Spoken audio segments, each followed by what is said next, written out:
সম্প্রতি ভিভো দেশের বাজারে লঞ্চ করছে ভিভো V40 নামে একটি মোবাইল ফোন।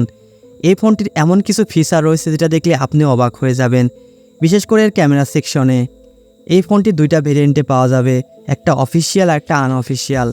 অফিসিয়াল ফোনটির প্রাইস ধরা হয়েছে ৬২,৯৯৯ টাকা এবং আনঅফিসিয়াল ফোনটির প্রাইস ধরা হয়েছে ৫৩,৪৯৯ টাকা।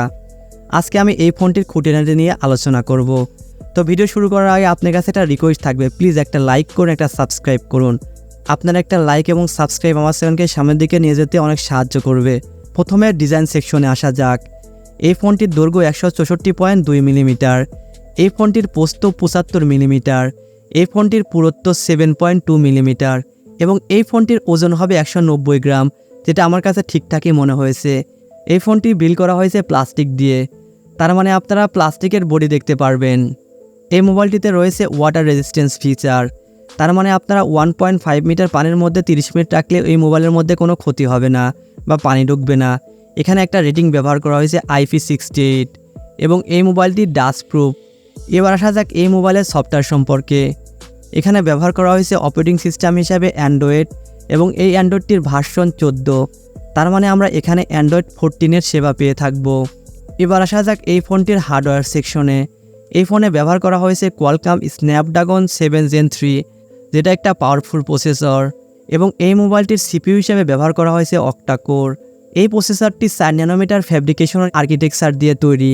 এখানে জিপিইউ হিসেবে ব্যবহার করা হয়েছে অ্যাড্রিনো 720, যেটা এই প্রসেসরের সাথে ভালোভাবে কম্বিনেশন করবে এবং ভালো একটা এক্সপিরিয়েন্স দিবে। এবার আসা যাক এই ফোনটির ডিসপ্লে সেকশনে। এখানে ব্যবহার করা হয়েছে অ্যামোলেড ডিসপ্লে, এখানে ব্যবহার করা হয় নাই সুপার অ্যামোলেড ডিসপ্লে। যদি এখানে সুপার অ্যামোলেড ডিসপ্লে ব্যবহার করা হতো তাহলে এক্সপিরিয়েন্সটা আরও একটু ভালো পাওয়া যেত।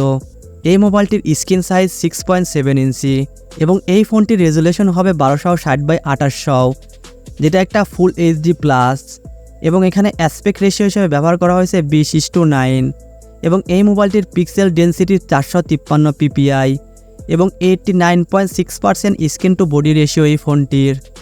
এবং এই ফোনটি প্রোটেকশন করা হচ্ছে গরিলা গ্লাস দিয়ে, কিন্তু কোন ভার্সনের গরিলা গ্লাস এখানে মেনশন করা হয় নাই। এই ফোনটির ব্রাইটনেস হিসেবে ব্যবহার করা হয়েছে 4500 নিট। একটা ফোনে এত ব্রাইটনেস দিয়ে কি করবে মানুষ, আমার তো বুঝ আসে না।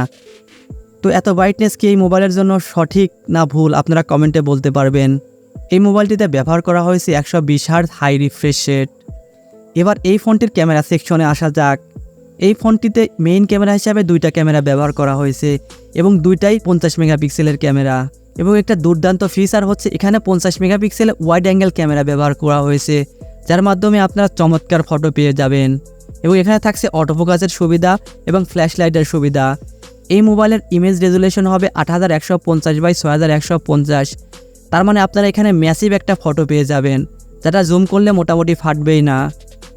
এবং আপনারা এখানে পাবেন ডিজিটাল জুমের সুবিধা। এখানে বেশ কিছু শুটিং মোড ব্যবহার করা হয়েছে, যেমন continuous shooting, high dynamic range mode, brush mode এবং বিউটিফাই মোড। এবং অ্যাপেচার হিসেবে এখানে ব্যবহার করা হয়েছে 1.9 এবং এই ফোনটির ভিডিও রেজুলেশন হবে 3840x2160, তার মানে আপনারা এখানে 4K-তে ভিডিও শ্যুট করতে পারবেন এবং এই ভিডিওর FPS হবে 30। এই মোবাইলের সেলফি ক্যামেরার দারুণ কিছু ফিচার রয়েছে। এখানে একটি সেলফি ক্যামেরা ব্যবহার করা হয়েছে, যেটা তাও আবার 50 মেগাপিক্সেলের। যারা সেলফি লাভার আছে তাদের জন্য এই ফোনটা পারফেক্ট হতে যাচ্ছে, কারণ আপনারা এই ফোনটা ব্যবহার করে খুব সহজে ভালো সেলফি নিতে পারবেন। সেলফি ক্যামেরা দিয়ে ভিডিও রেকর্ড করলে তার রেজুলেশন হবে 1920x1080, তার মানে আপনারা ফুল এইচডিতে ভিডিও রেকর্ড করতে পারবেন এবং ভিডিও FPS হবে 30 এবং এখানে অ্যাপেচার হিসেবে ব্যবহার করা হয়েছে 2.0। এবার এই ফোনটির ব্যাটারি সেকশনে আসা যাক। এই মোবাইলটিতে ব্যবহার করা হয়েছে লিথিয়াম পলিমার ব্যাটারি এবং এর ক্যাপাসিটি হবে 5500 mAh, তার মানে আপনারা এই মোবাইল দিয়ে 2 দিন অনায়াসে ব্যবহার করতে পারবেন।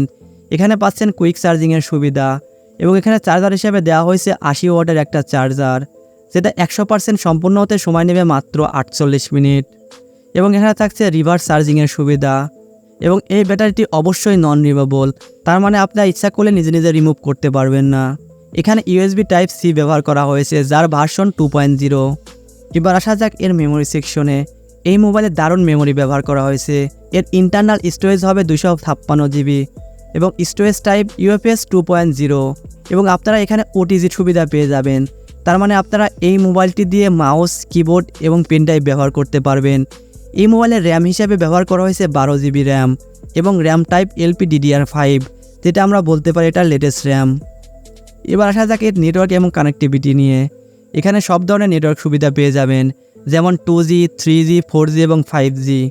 এখানে সিম স্লট ব্যবহার করা হয়েছে ডুয়েল সিম, এবং আপনারা এখানে ন্যানো সিমই ব্যবহার করতে পারবেন, তার মানে আপনারা বড় সিম ব্যবহার করতে পারবেন না। এই মোবাইলে আপনারা ওয়াইফাই 5 সুবিধা পেয়ে যাবেন, এবং সেটা অবশ্যই 5 GHz-এ। এখানে আপনারা লেটেস্ট ব্লুটুথ ভার্সন পেয়ে যাবেন।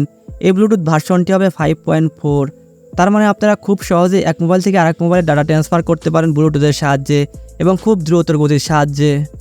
এই মোবাইলে বেশ কিছু সেন্সর ব্যবহার করা হয়েছে, যেমন light sensor, proximity sensor, acceleration sensor, compass sensor, gyroscope sensor etcetera. এই মোবাইলে রয়েছে ফিঙ্গারপ্রিন্ট সেন্সর, এবং সেটা অবশ্যই অন স্ক্রিন ডিসপ্লে, যেহেতু এটা অ্যামোলেড ডিসপ্লে এই জন্য এটা সম্ভব হয়েছে। এবং এই ফিঙ্গারপ্রিন্ট সেন্সর টাইপ অপটিক্যাল।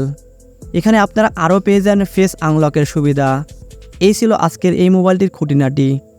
আজকের জন্য এতটুকুই। ভিডিওটি ভালো লাগলে প্লিজ একটা লাইক করুন, একটা সাবস্ক্রাইব করুন, কারণ আপনার একটা লাইক এবং সাবস্ক্রাইব আমার চ্যানেলকে সামনের দিকে গ্রো করতে সাহায্য করবে। ওকে, থ্যাংক ইউ সো মাচ।